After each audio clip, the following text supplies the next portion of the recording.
his services to you are free. Yeah. How are they free, you ask?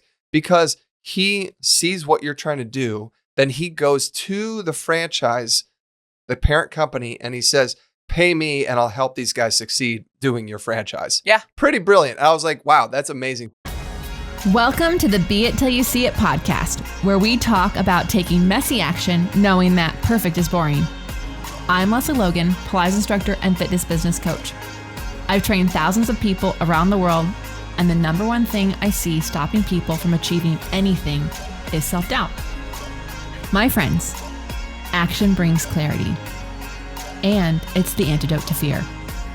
Each week, my guests will bring bold, executable, intrinsic, and targeted steps that you can use to put yourself first and be it till you see it. It's a practice, not a perfect. Let's get started.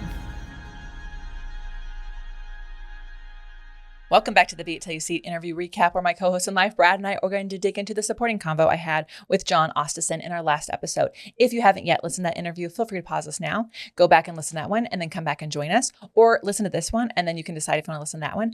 I think it's great. Jon has a book. It's really wonderful. It's a very niche topic. It's a nerdy topic. It's one I wanted to have because I don't think entrepreneurism, like making your own idea, is for everybody, but I do think everybody deserves to have the wealth and agency that they want to have in this world and make what they want to make. So I'm excited about it.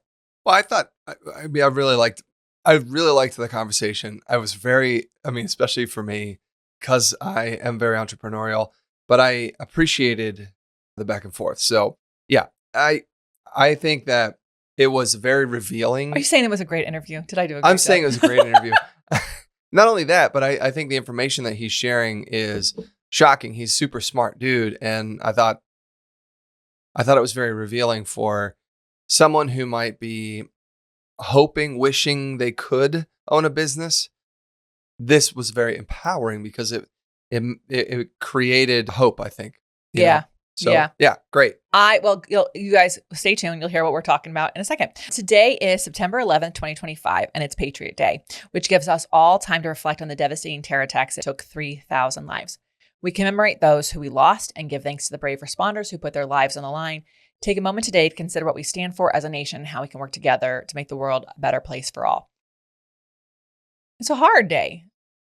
Yeah, I mean, especially with 25 years to reflect on what fucking lies we're told afterwards, and then how we treat the first responders and how fucking hard it is to get their medical bills paid because they're dying from cancer right now. Like, yeah, it's like a story that keeps repeating itself, where something devastating happens that is wrong and tragic. People die, and then motherfuckers in office take advantage of the public's emotional state, and they use it to go do some wrong shit. Seriously, go watch the movie Vice. I happen to be really lucky to be teaching Christian Bale's wife at the time that he was filming that. And so it was a really interesting time because like he was becoming Dick Cheney, which like it is of course he won I think he won a bunch of awards for that. And he literally thanked Satan for the inspiration. Yes, he did. And I remember my at client, one of the awards I remember my client was just like, I fucking told him not to do that or something like that. And so anyways, but go watch it because while it's not historical, it is pretty fucking accurate about like how rich Cheney and these bitches got after doing what they did and using the heartbreak and what people thought was patriotism to go make these fucking wars. And then we did a bunch of bullshit and then we ruined places. And it just pisses me off because over lies. Yeah.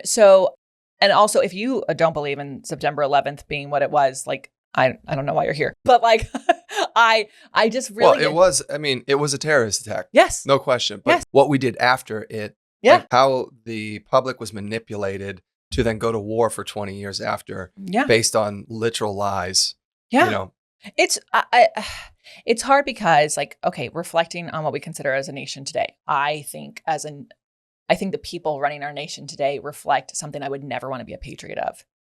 Yeah. And that's the thing that really frustrates me as a person who, when you read the definition of patriot, I want to be that. That is absolutely, I consider myself a patriot, but also there's this, there's this frustrating association with angry white men, usually, who don't give a shit about people. And there's so much fear of others associated with it. And there's this ego that's associated with it that it's so fragile. What they're thinking is they're such fragile people, because they're just like, they're the way that they think that they're showing strength when we're like protesting. They're like making sure that we see the middle finger and like, just like, and it's like, I have never driven in my entire life of driving past something. We were talking about this with the protest where I disagreed. We used to live by protests all the time where we lived in LA. We literally lived next to the federal building. So it was like every weekend, it was like, who's protesting today? And like, there were times I was like, oh, I wonder why. It made me get curious as to like, what is going on here? It was very fascinating. And it was like, what the fuck? Like, but I never was like, here's my middle finger to you. It's like, just, move right along. The fact that you have to make sure I see your face in your lifted, stupid truck while you flip me off, that makes you feel good. You're like, yeah, I did it to them. I did it. Like, we were in Idaho and there was a big ass sign in this guy's house. I was walking by the lake and it was like, make liberals cry again. And it's like, oh, you think I'm crying? I'm pissed off. Like, the tears are of what we are losing, of course, but like, no, I'm pissed off. James Baldwin, I want to make sure everyone hears this quote because I think it's really beautiful, and I think this is what being a patriot is. I love America more than any other country in the world, and exactly for this reason, I insist on the right to criticize her perpetually. And I think that like this country has so many shortcomings, and no country is perfect. Like, I was listening to Sophia Bush on a podcast recently, and she's like, I'm not going to move because like I love this place. I'm going to fight for her. And so like, if you moved and whatever, like I have no judgments for that. But if you're here, like you have to fight because we're losing rights. We're losing rights. And it really pisses me off because in the time of my mother being an adult and married woman, she could not get a credit card until like the 80s, right? If you're listening to this and you're just like, la, la, la, I just want to hear about how to be until I see it. Ladies, you are going to lose your ability to have your own bank account. You're going to lose your ability to have your own vote. And if you think it's not going to happen because, it's not going to happen, they want it to happen and the right people are in power. And I'm tired of being told that Project 2025 is bullshit. It is happening right now. Yeah, they're more than 50% of the way through completing Project 2025. In the time we're recording this, 7 months. Yeah. 7 months. And I mean, if you go through and you actually read the things that are in that platform, they do want to make single family voting, which is literally taking away the rights of women because they would consider the man the head of the household. And if you think, I'm not married, yeah, your brother get to vote for you. I don't have a brother, your uncle get to vote for you. Like they will find a man and when this type of life existed, they would find someone in the government to become your vote. There's no getting out of this. You don't get one. Yeah. And the people in power are tweeting about that stuff literally right now. Right now. Like they're putting it out there. They're trying to normalize the idea so that when they go and try to do it, it doesn't seem like it's as big of a deal as it actually fucking is. So you know what I think patriotism is right now, babe? It is find a protest. I know you're busy. I know you have a fuck ton going on. We are too. Find one. Go for an hour. Go yell. Go meet friends. Go meet people who are different than you. Yep. It's these protest people. Some people are fighting for their gay marriages to still exist. Some people are fighting for there to not be war. Some people are fighting for Gaza. Some people are fighting for the Epstein list. I don't care what gets you out there. But like you think that what they're going to do is not going to affect your life. It is. Yeah. It is. Go check out indivisible.org for a local, event or how you can get involved near you. So, we're going to move on and we're going to actually. People like this, Brad. We've been told. Hi, Vicky. I think it's so important, y'all. And it's like this. I know that this isn't a podcast about politics, but it is. But also. Being Until You See It is a podcast. It is about like politics. And it is a part of every single element of our life. Even if you have the perfect life, quote unquote, it's because of politics that you are able to live the way that you live. And what's happening right now is such fast, dramatic change in our countries. Like historically, there's so much change happening so quickly there that when we wake up, in even 6 months from now, it's going to be Like we are at the brink of things. I don't being know able to how we're come going to back. make it to the midterms. That's my fear. And I'm going to put it out right now. But I will just say, even if you're like, Lesley, I just want to homestead. I want to be like trad wife. The fact that you get to choose that is because of politics. Right. So that is fine if that's what you want to choose to do. But do not think that everybody wants to do that and that should be the choice for everybody. So I think that like that is why we have to get involved. And if you are a woman, you are political. Your existence in any room is political, has been. And if you really want to get fired up, go read the book She Caused a Riot. Go look at history. Like fucking Socrates' teacher was a woman. Did you know that? The reason you don't know that is because of politics. They didn't want you to know that there was leaders in this world. Politics and religion. Fuck that. Anyways. Frustrating. I'm pissed off, but we're currently in the UK. We're in the UK. And then when we get home, we're home for a couple weeks and we got to see my best friend's going to come visit. And then we're going to go to Chicagoland for Pilates on Tour with Balanced Body. I'm doing the Joe's Gyms there. That's in Burr Ridge. If there's any spots left, you should snag one because it's super, super fun. And we have a huge party coming with all of our agency Elevate OPC members. Then we're going to be in Cambodia. That's also in October. You can still join. Like you can join last minute. Guess what? Planes will sell a seat as long as there is one. So you can get the fuck out of town and retreat a little bit and be in a different world and get some empathy for what it's like to live in different places. And experience a different culture and see that not everybody. And if you are worried, sorry, I cut you off. If you're worried about being an American in a different country, let me tell you, they see what's happening right now and they are in Cambodia. They are sad for us. They are scared for us. They know where we're headed and they are sad for us. Yeah. I mean, I was just going to say with our experience recently about trying to cross borders and getting stuck and turned around and not being able to, it wasn't the attendees of the events that we were not able to attend who were angry with us. It was the border guard who was, unfortunately misinformed and, and angry.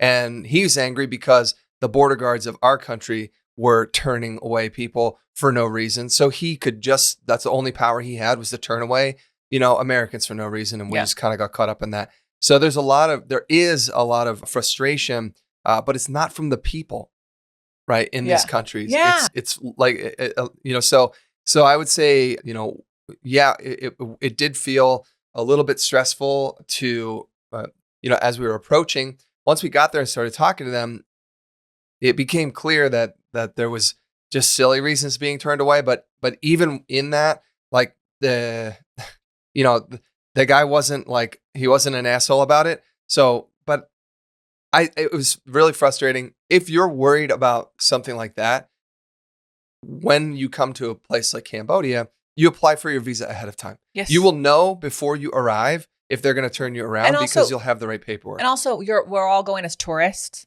Right. The Canadian thing, we were going into work. That's true. That was, we'll have to do a whole episode on it because it's a longer conversation. That being said, you go to But as a tourist, they want a tourist. That's literally how their country survives. Yep. It's how the city that we're going to, that's how the economy there survives because it's from tourism. So, and they are very aware of that. So yes, they want us there. They're so welcoming. They're so kind. And you can see what it's like to be living in a different part of this world. I think that's so important. I think one of the biggest reasons why people in the U.S. are so fucking scared of people of a different color is because they've never gone and seen how they live. Yeah. Go get worldly. You will have more empathy. Crowsnestretreats.com. After we leave Cambodia, we're going to be in Singapore. We're going to teach at a beautiful studio there. And then we're going to see the botanical gardens. And then we're home. We're home for the whole month of November. Oh my God. No, Brad, I'm not going camping anywhere. We're home for the whole month of November. But my parents are coming. We're going to go camp. No, that is not why they're coming to visit us. Make them help you with the roof or something. Anyways. Yeah, right. And then October, we're going to be on our winter tour. And if you want to make sure you hear about that first, go to opc.me/events, opc.me/events, because our people on our wait list will get the access to the tickets first. And the winter tour does have cities that sell out in 24 hours. Okay, we have to get to our interview, but we do have an audience question. So Brad, go for it. Okay, DMK asks on Instagram, hey Lesley, my footwork question is this. What cue or cues do you like to use during footwork? If footwork students Very confused. They made a mistake on What the word here. cues do you like to use if during footwork students are using it like a leg press? Oh, sorry. Okay. Yeah. Thank you. Wow, I just read that wrong. That's it's all. okay. It's all good. So First off, we're clearly talking about footwork on the reformer. On the reformer. Yeah. Yeah. DMK, I hate cues. Well, hold on. Let's explain what the problem is. What is the problem that she's experiencing with her clients? The problem that she's probably seeing is they're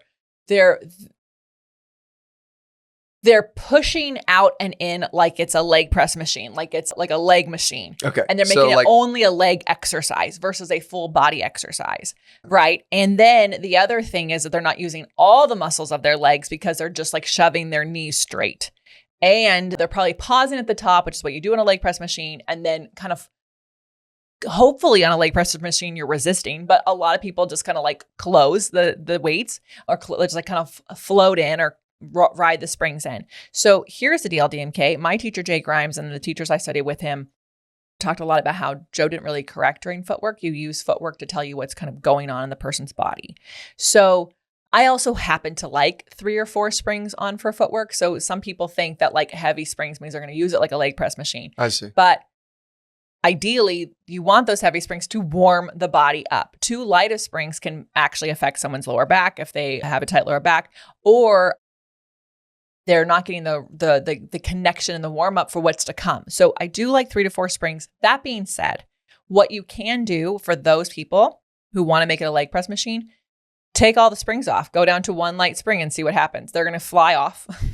And you're like, yeah, you actually have to push into the foot bar the whole time, even as you come in. So I love a 1 spring because it kind of helps teach the actual movement and then load the springs up. If you take my fast workshop, I think you can get it on our OPC website.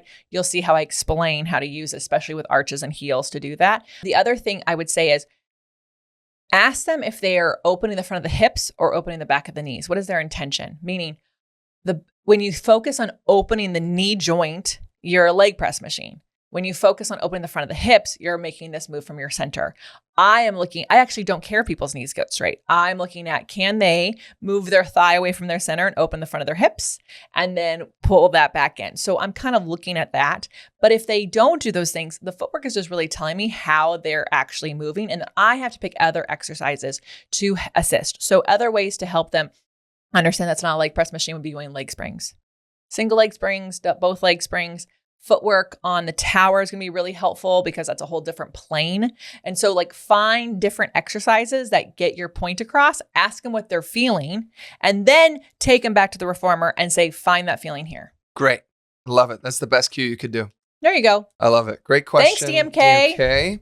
If you have a question, just text us 310-905-5534, 310-905-5534, or you can actually send your question in through beitpod.com/questions, beitpod.com/questions. That's where you can also send your wins in too. I want your wins, people.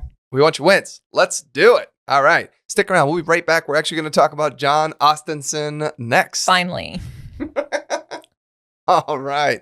Let's talk about Jon Ostenson, an expert in franchising and based out of Atlanta, Georgia. Jon Ostenson left his W-2 job 8 years ago after years in the corporate world to become president of Self Genie, a large franchise system where he says he fell in love with the franchise model, which he explained amazingly and in detail during the interview. So if you didn't get a chance to listen to that, I would very much encourage you to go listen to it. It was super informative. Jon is now the founder of FranBridge Consulting and author of the best-selling book, Non-Food Franchising, which, Lesley, I know you read, and I've seen it on our table out there.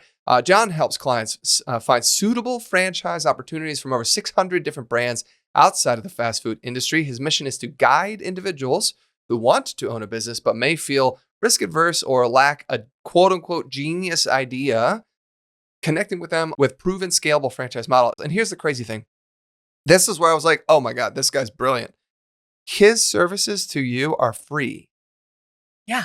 How are they free, you ask? Because he sees what you're trying to do. Then he goes to the franchise, the parent company, and he says, pay me and I'll help these guys succeed doing your franchise. Yeah. Pretty brilliant. I was like, wow, that's amazing. So I love it. I loved it so much because it's completely risk averse for you. And the reason I thought I really wanted to dig in with this guy because I don't even understand how you get into a franchise. And well, it makes me want to get into franchises. I know. And we just met someone who's like, all he does is all these different franchises. And so I just like it because like, first of all, we talked a lot about how you could like work and have a franchise. Like, it's like, there's all these different ways you can do it. So yeah, he said a lot of franchisors, the people on the franchise still might have a day job. Yeah. Because are they a franchisee? Oh, sorry. Franchisee. Yeah. You're right. The franchisor is the parent company. Yeah. The franchisee is the person who's like purchased one of the locations or whatever. So the franchisee, as if you could still be working your normal life and have a franchise. Mm-hmm. Obviously, then it's about the team that you put in place to make sure that they can run it without you having to be there. Right, but this guy was talking about having franchises all over the country. Yeah, but also so he's clearly not in them operating them. No, and so you can be an owner operator. He like his book has got a lot of this stuff in it if you want to like dig in even more and then chat with him. But like here's what. And by the way, we're not just talking about Pilates franchises. No, he is. Yeah. And we're talking about like there's so many. There's some out there, and also like I personally don't want to grab someone else's Pilates franchise just because of the way I like to teach. I probably would want to make my own, but maybe I want to get one that's in the, like, maybe that's like a red light sauna space or something that goes along with what I do. That's like in the thing that I am interested in life. Yeah, like or salt bath. A float. Yes. Floating. Yeah. By the way, there is a float place I'm sure is a franchise in Nashville that I'm like, how the fuck do we get it out here in our neighborhood? Because I'm tired of driving 30 minutes to go to fucking float. I'm pissed off by the time I get back. Yeah. Anyways, we just need, I don't know, a few thousands of dollars and then we can do it, babe. Well, this is what our next adventure is. That's what's also crazy is you said that like a lot of people will start a franchise with maybe, $50,000 to $100,000 down. And the rest of it is actually from an SBA loan because the SBA and the banks believe in the franchise model so much that they are willing to effectively front the rest of the startup capital. And I was like, wow, I never thought about that. That's amazing because, and like, $50,000 is still a shitload of money. I understand that, but it also isn't $1 million, right? Well, and also like anyone who wants to start to make legitimate money, you have to stop thinking that $50,000 is a lot of money to start thinking it's possible that you can get it. Yeah. That there's a way, because I remember thinking that, oh my God, it's so much money. And let me tell you, the long as you think 50,000 is so much money, it's going to feel so far away. When you start to think like, of course, I just have to find $50,000. You go listen to that podcast we had with the guy with the question marks. I forget his name. Anyways, go and find it. But let's just talk about things I loved. He said, okay, let me get into my notes. He said, you're in business for yourself, but not by yourself. And I love this because so many of the people I meet, they're like, it's so lucky that you and Brad like are married and like you work together. And our biggest response is like, not everyone should do what we do. So if you want to be in business for yourself, but not by yourself, instead of working with your partner, why don't you get a partner? And it can be a franchise. Like, I think that's really cool. And different franchisors offer different support. Mm-hmm. And that's one of the conversations that you could have with a person like Jon, where you might be like, hey, I am innately a marketer, but I'm terrible at operations, right? Then he might say, okay, well, this franchise, whatever, they can help. Yeah. Or conversely, I hate marketing. That's not my jam. I need a franchise that will create the content for me that I can just use to put out there. So there are different corporate offices will do different things part of the business to support the franchisee.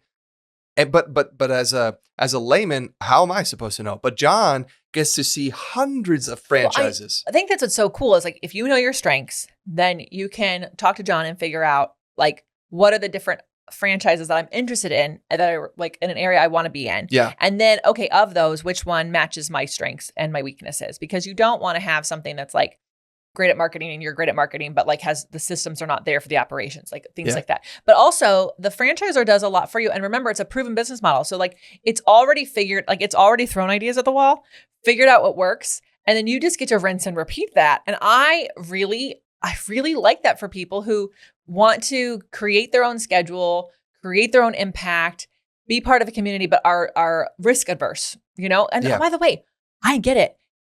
I'm risk adverse too. Oh my God, you really are. but I mean, in a measured way, But it's like I wouldn't want to just go throw money away and hope that something works. Yeah. Imagine being able to follow a systematic approach where they've figured out all the kinks in the business, like the business that Lesley and I run that we've created. It has taken us a lot longer to get to where we are today. It's literally 10 years now. 10 years of running this business. Oh my God. Yeah, 10 years of trying to figure things out, making mistakes, doing all this stuff. When with a franchise model, there are so many less mistakes to make because hypothetically, they've already made the mistakes for you and figured it out and put together the playbook that you can simply follow the plan, the process, right? Mm-hmm. I really loved when he talked about business ownership is really hard. It takes a lot of work. And yeah, that's very true too. And he said if it was easy, everyone would be a business owner. And so of all the pros that we've been talking about with a franchise model, it still does take a lot of work and it takes focus. And the biggest thing he mentioned was the people who fail don't follow the plan. Yeah. Right. And Jon calls up the franchise corporate office and goes, yo, what happened here? What's going on? And the franchisor would say to Jon, well, look, we did everything we could to support this person, but they didn't listen. Right. They just didn't fucking listen. And that doesn't mean that like there won't still be challenges because every single location is different. Every market is different. Every opportunity. And what I mean that, I mean, different franchise model is different, so it still will take work, but you don't have to do it alone, and that's amazing. But he, so anyway, he doesn't sugarcoat franchising. Oh yeah, no. I mean, I don't. But he said it's a lot easier and a lot more predictable. His book actually like talks about it, like kind of like if it's for you, and this is where like it for us to follow the rules, right? We have to know, okay, we're going to do this thing with this company. And we're going to follow their rules, which means I'm going to hire someone to go follow their rules because I am unemployable. So I will probably fuck them up. But you have to know that about yourself, Yeah. Such a cool dude. He also was like, because I told him I have an idea. Yes. I said I have an idea that I might want to like happen and make and franchise. And he's like, just give me a call, run it by me. And I'm like, amazing. I just love how generous people can be. Yeah. Yeah, we'll stick around. We're going to talk about how generous Jon is with his Be It action items in just a minute. All right, so finally, let's talk about those Be It action items. What bold, executable, intrinsic, or targeted action items can we take away from your convo with Jon Ostenson? He said he really encourages people who are interested in franchising or the concept of franchising to just simply explore that there's no downside, there's no cost to learn about how it works, what it is it even plausible for me? Is this something that I could do while still doing my life? He said it's super free to work with them, which we already talked about at the beginning of this convo here.